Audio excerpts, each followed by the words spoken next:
a beautiful fall day, and the leaves were all coming off the beech trees, swirling in the wind, so beautiful. And it was a very, very interesting to be back there where they don't want you to be. The average person doesn't know what's happening 500 feet off the canoe route. Algonquin is a really unique area because it's at the boundary between northern and southern forests. It doesn't exist most other places. Most Ontarians would be shocked if they realized that 2/3 of that is actually a forest management zone.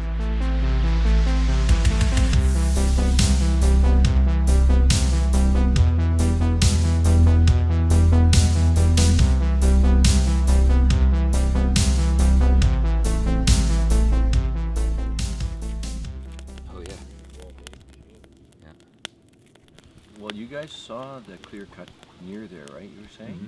Yeah. So let's see how close we can get to that in the truck? Well, no, that you can drive right into. Okay. I think the one we want to try and find is the one you guys saw by plane.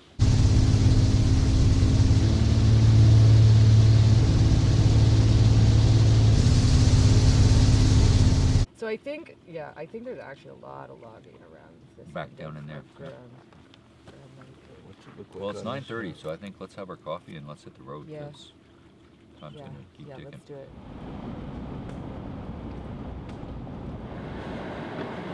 CB mandatory. Not very friendly, is it? Channel 23. We're in. This is exciting. Look at that river!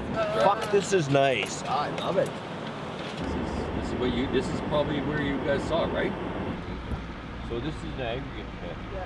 So we're up in here, right? Which we can see is the regeneration up in here.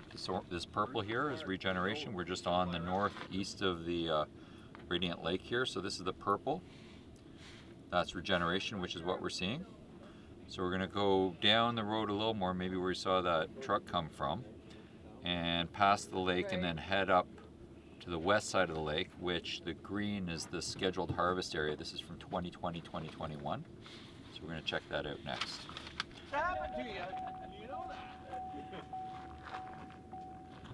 Yeah, we got a logging camp of sorts here. Big garage. You can see it there, that's bunk beds in there, bunks. Over there we got a kitchen, showers, whatnot.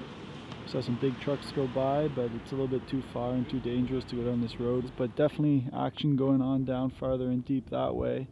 Would love to see what the logging's actually looking like, what they're actually doing. So maybe we'll have to save that for another day.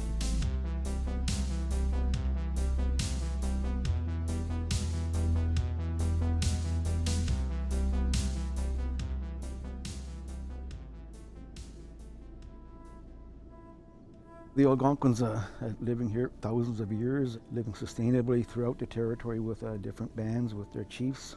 There is archaeological evidence as well as historical evidence of Algonquin occupation and use, and in my view, ownership of the Algonquin territory, including the majority of Algonquin Park.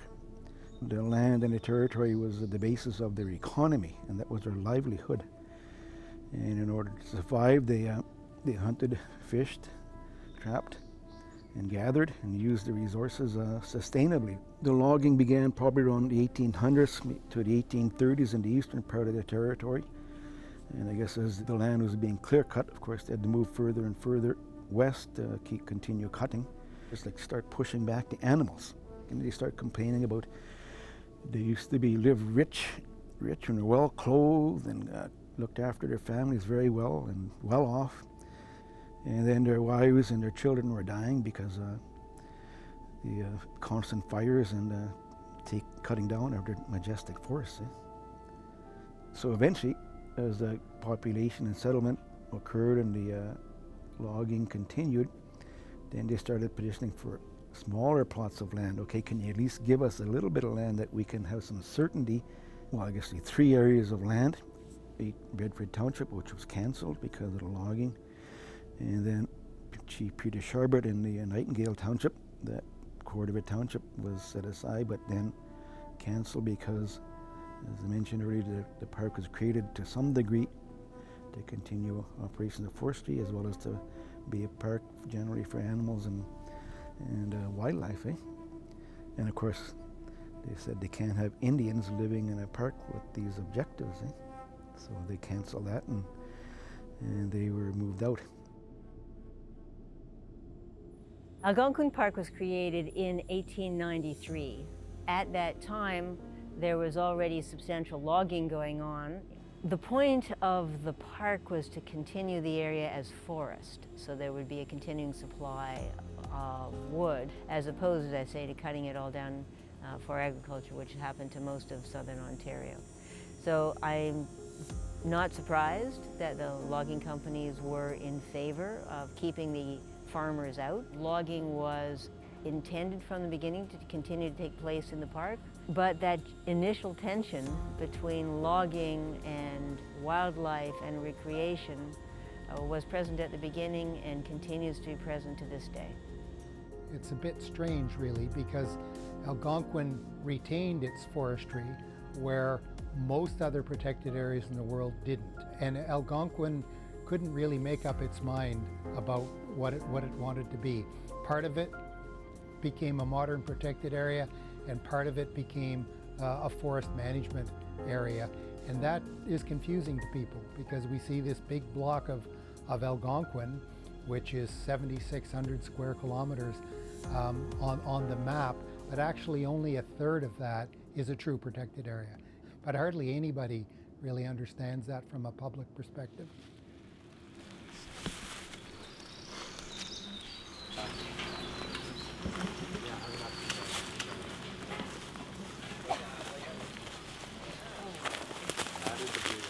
Wow. I wouldn't say it's super old. Wow. This is our plot center. We basically use the GPS to get to this point. We're going to do a prism sweep, which is how we're going to basically get the basal area of the trees. Basal area reading is important to understand the density of trees in the forest, right? Because higher basal area means more trees, which generally means more of a naturally occurring forest. One prism, one recording, and two doing the measurements, so doing the DBH. Yeah, so I'm Mike Henry, and I wrote the book Ontario's Old Growth Forests, and I've done a lot of years of working in doing research in old growth forests. I started doing some work trying to catalog the remaining old growth forest that is in the management zone, so it's available for logging within Algonquin Park. And so this is one of the forests that we're looking at. This is the first one we're doing actually with a kind of a more rigorous study where we're doing plots and trying to collect better data. Basically figure out where the old growth that remains unprotected in the park is, what it's like, characterize it, get the word out that it's there, and sorry, I just inhaled a black fly.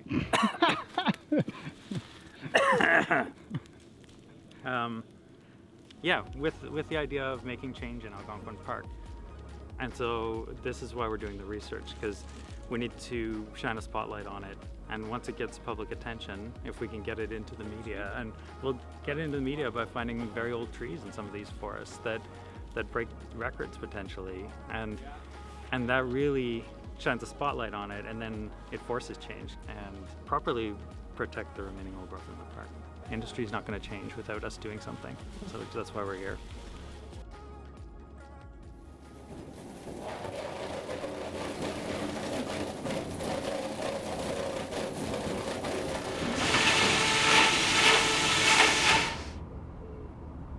We're here at Murray Brothers Lumber Company. I'm a fourth generation Murray that's worked at the mill here. Business started in 1902. Brothers Tom and Mick Murray from Barry's Bay. Here behind me we can see some poplar logs, and these logs are actually from Algonquin Park. Approximately 55 to 60% of the logs that come in come from Algonquin Park. The breakdown of where our stuff goes, it's about 50% Canada, 35% US, and then the remaining 15% go to China, Vietnam, Europe. Yeah, logging in the park is done with extreme care. Forestry is really important to the local economy. I looked at some census stuff, and it looks like it's around 10 to 15% in this township and the next township over, as far as working in forestry and manufacturing goes. Here in South Algonquin, we've got Murray Brothers. A few minutes up the road, we've got McRae's. A little bit farther east and south, there are other mills such as Heideman's in Eganville, Ben Oakham and Sons in Killaloe, Freeman Lumber and Bancroft, Passaway Planing and Cumbermere. So there are lots of spots. Direct employment would certainly be in the thousands for the county, and yeah, make up a pretty good percentage. So yeah, logging in this area and milling is really important for the health of the economy, I would say, yeah. And there's no place in Ontario that is impacted more by forestry and harvesting in Algonquin Park than my riding of Renfrew, Nipissing, Pembroke. The mills are dependent upon having access to wood from Algonquin Park and all of the jobs that go with it. The communities around the park, Whitney, Barry's Bay, Eganville, Killaloe, Pembroke, they're all communities that are dependent upon harvest in Algonquin Park.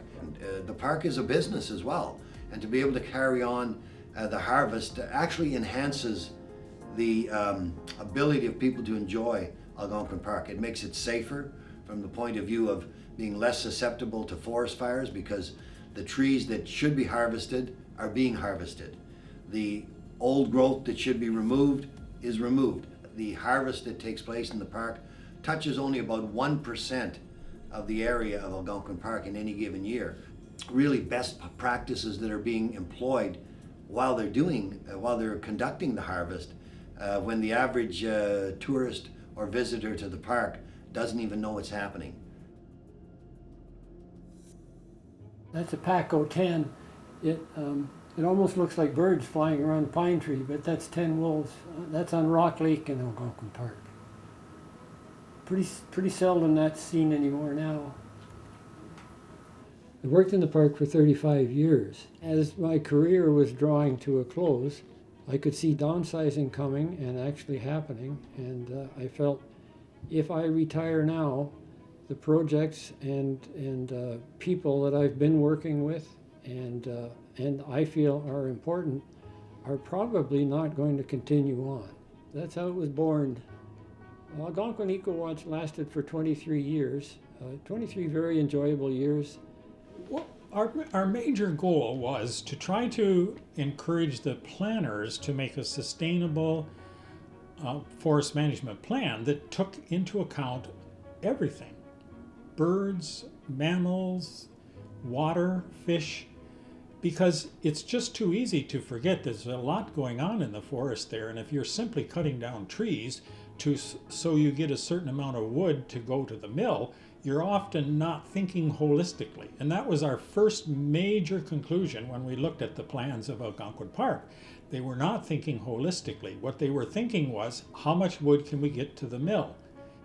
But we found over the 23-year period that in spite of how enjoyable it was to work with the technicians in the bush, we weren't having as much success with upper management. And we were able to see after 23 years that we aren't going to be able to accomplish the changes that we thought would be necessary in order to maintain sustainability. Well, what it comes down to at the end of the day is Algonquin Park is a park. It should be a place that ecosystems can evolve naturally, and if you can't make a sustainable logging plan that is respectful of all aspects of the ecosystem, then you shouldn't do it. You should stop. You should leave that forest for future generations and stop logging it because you can't log it properly, because there is no way that the current pressures will allow you to do the kind of logging and the kind of management that you should be doing.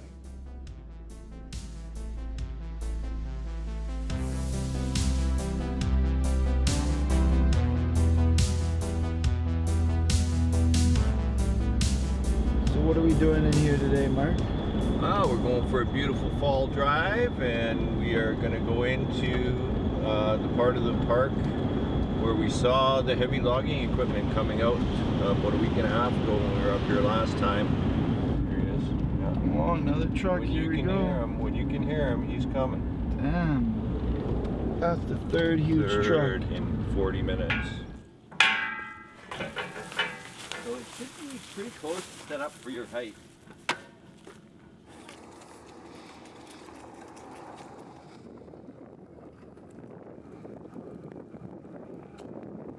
Here we are, we got the bills of lading from the trucks that have been running in and out of here. We just missed them. October 8th, bills of lading, 1, 4. So that's about 10 trucks a day, I'd say, on average. Here it says, break for turtles, and someone has written in, fuck the turtles.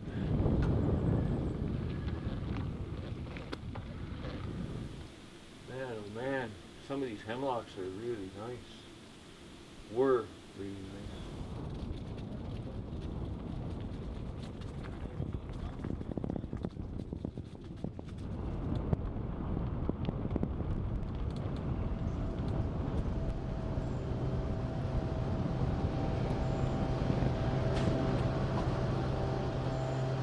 Got in and we parked up on top of a rise above where they were working. Connor got his drone out and he got down there. I don't think anyone noticed, and he was filming what was happening on the ground as they were taking the trees out and felling them, and, dragging them out of there and limbing them and stacking them up. And you know, we packed up and we were getting on the bikes, and suddenly it was silent. So we went down and nobody was there. Ready for the day. Yeah. It's all mixed. They took all different breeds and leaving a few of each different breed. Hardwood, softwood, birch, spruce. It looked like someone had set off bombs in there. It looked like when you saw pictures of a war zone, what was left after a war, that's what it looked like in there. Bits of trees here and there, everywhere, branches and broken limbs and torn up dirt. They tore up the earth, not just the trees in there. For someone that thinks we should be cooperating with nature, it was a tough thing to see. It makes me feel sad that that's the best we can do.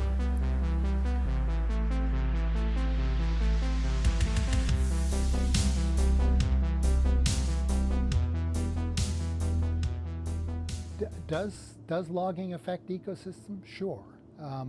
It always has impacts. That Algonquin map has something like over 5,000 kilometers of roads in it. Roads have an enormous impact, not only for their footprint, but for the way they fragment ecosystems. The forest becomes younger in general, so you tend to remove birds and insects and mammals which like older growth forest. You tend to change the relative abundance of tree species. That has impacts. The science on the state of the earth is absolutely abundantly clear, and it says that we're in trouble. We're in the middle of a biological crisis, a biodiversity crisis. Things that we love, caribou, lions, wolves, are in deep trouble. And we're losing species. There's probably 1 million species on the threatened and endangered list. We're losing whole ecosystems.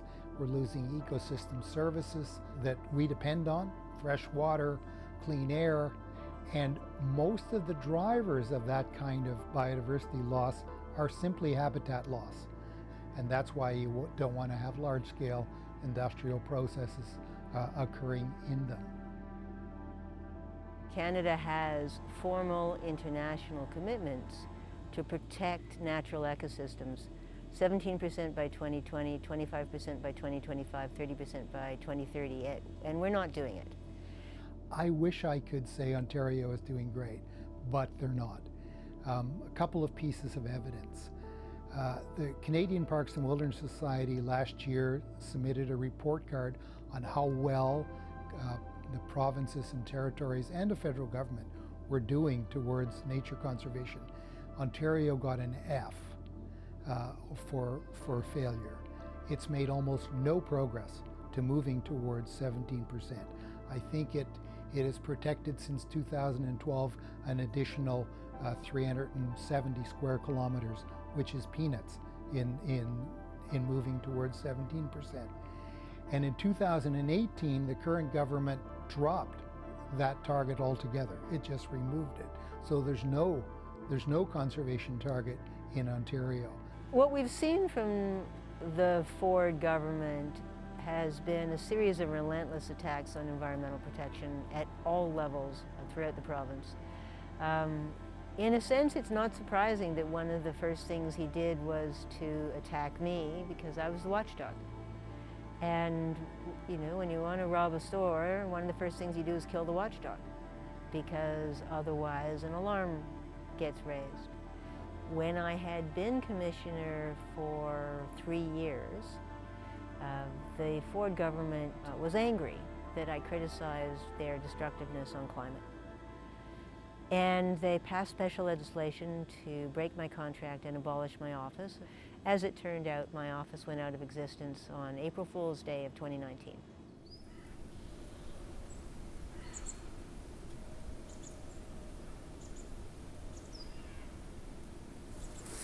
Yeah, so Nate and I were in here yesterday. We cored some of these trees because hemlocks in here have a lot of the characteristics of old age, which is not necessarily the size, but a lot of it is when you look up the tree, there's huge branching as you look up the tree, and they hold their diameter really well, so they're like a column instead of tapering in like trees typically do. So we identified this grove as potentially having a lot of really old trees in it. We took the cores, we haven't counted them yet, but just from looking at the rings, which are super tight in large sections, we're thinking they're well into the 300s. We're thinking we may break 400, so very old grove of trees in here. We're gonna do a little sleuthing because there's some trees I saw when I was in here in the spring that we haven't found yet. So we're gonna use the point, my GPS point, to try and find them on the way after we do our first plot too. So that's another little scavenger hunt we'll do. I think that one's in. Okay. All right, Elena, we got another hemlock. So this is a maple at 41.5. So based on what we're seeing, this forest near Cayuga Lake potentially has hemlocks that could be record-breaking, some of the oldest hemlocks in Ontario, and yet it's in an unprotected part of Algonquin Park, so it has no formal protection from logging. It's a big deal because these are incredibly rare forests. Old-growth forests in this kind of age class, 400 years old or more, is almost been completely wiped off the landscape. So this is like a tiny remnant of what once was. So just for that alone, it should be protected. I mean, then you can get into carbon sequestration. I mean, this is storing a huge amount of carbon, not just in the trees, but in the soil. And logging it disturbs and releases a lot of that carbon. So it's turning a bank into a big source of carbon. That's another problem. I mean, the biodiversity, there's actually a lot of genetic diversity in these trees. Old-growth forest has been shown to have higher genetic diversity. So that's another thing that you'd be threatening when you log this for. You'd be taking some of that away. And that genetic diversity helps these trees defend against things like hemlock woolly adelgid that could eventually show up here one day, or climate change, which challenges these trees, right? So that diversity, genetic diversity, is important. This is an important forest, basically, and it's unprotected.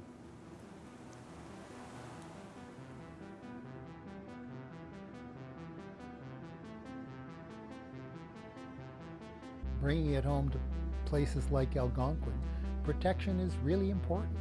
We're part of nature. It's not something separate from us. Now, there still are opportunities to make things better. We could still have a happier, healthier, more prosperous Ontario by taking seriously the green transition and the opportunities of a natural world. Logging in the park is done with extreme care. There's a lot of different interest groups involved that help ensure that. Forestry is really good. It's sustainable. But yeah, that's not to say that there's no room for improvement when it comes to harvesting in the park or elsewhere. And it's hard because you do have people depending on that wood. There's families, there's mills, and so on, and it's a hard thing to do. But sustainability is hard at all parts of our life. And something as precious as Algonquin Park, this gem we should not be logging in that park. Let something go to future generations. You know, I think maybe the park, instead of cutting down the trees and destroying the habitat, we can get it so that more people get in there and appreciate what's there. And the people who work in the forestry now can be part of that. It seems like that forestry is the primary reason for the park, and that the harvesting practices and locations take the priority over other uses. But I think it's been proven that the Algonquin culture and way of life, including other First Nations, has been sustainable for thousands of years. So I think there's a lot to learn around those practices, and we'd like to be able to incorporate that into involvement and hopefully some management of the park and the things that happen in there. Certainly not against logging, no way. But I don't feel that logging should be allowed to continue for the benefit of the ecosystem. I just feel it has to stop if the park is going to be saved. Like Dave says, that's a gem. I'd like my grandchildren to be able to utilize that gem.